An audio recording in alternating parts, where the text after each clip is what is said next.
Bonjour, bienvenue dans cette cinquième vidéo de guide. Aujourd'hui, on va voir le dernier prérequis avant de pouvoir poster une formation, pouvoir poster une espèce.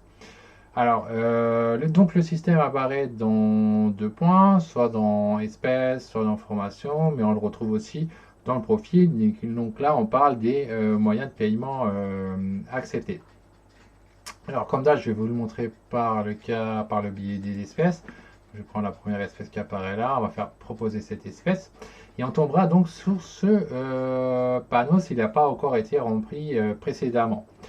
Donc c'est assez simple, hein, ça dit simplement indiquer vos paiements acceptés, est-ce que vous acceptez le liquide, est-ce que vous acceptez les chèques, est-ce que vous acceptez le virement bancaire. Donc ça c'est ce qui est proposé à l'état actuel, donc faites pas attention, dans l'avenir il y aura sûrement bien plus, puis sur le moment c'est ce qui est proposé au moment où je fais la vidéo. Donc, si vous cochez chèque, eh ben, il faudra aussi remplir alors 2. Ça, c'est très pratique. Ça vous évite chaque fois que les personnes vous contactent par MP, puis vous dire ouais, bon, c'est à l'ordre de qui. Et là, ce sera directement fait. Ce sera beaucoup plus simple, beaucoup plus pratique pour vous. Vous le dites une fois là-dedans dans la case et la personne le fera directement. Virement bancaire, c'est pareil, hein. Vous mettez une fois votre IBAN, votre BIC ou SWIFT. Et du coup, vous aurez plus à le remettre dans la mire. C'est une fois et c'est très pratique. Du coup, vos acquéreurs qui veulent acquérir vos animaux dans la mire, eh ben, ils auront déjà les informations, votre RIB, votre ordre pour les chèques. Il n'y aura pas besoin de le faire.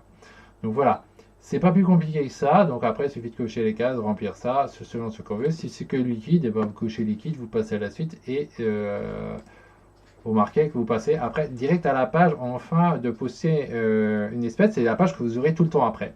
Le reste ne s'affichera plus vu que vous l'avez déjà rempli, c'était une seule fois. Donc, pour autrement, si vous voulez changer vos moyens de paiement par la suite, vous cliquez sur votre profil, hein, comme d'hab, et vous allez dans tac, c'est vos paiements acceptés. Là, ça va vous demander évidemment votre mot de passe pour des raisons de sécurité. Vous le remettez, vous faites soumettre. Et comme ça, vous retombez sur la même page. Ensuite, on retrouve comme quoi j'avais coché liquide, ce qui est logique. Ici, maintenant, si je changeais, maintenant je accepte les chèques, je peux me cocher chèque et je peux mettre à l'ordre de blabla. Voilà, c'est pas plus compliqué.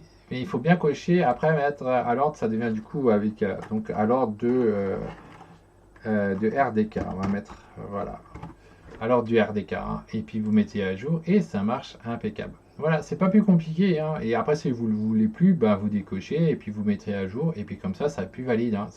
C'est en liquide, on enlève, ah, je veux plus de liquide et je valide et du coup ça l'a validé, il n'y a plus, on voit que la case n'est pas recochée. Voilà pour cette vidéo de guide, donc à la prochaine pour la prochaine vidéo de guide. Bye bye.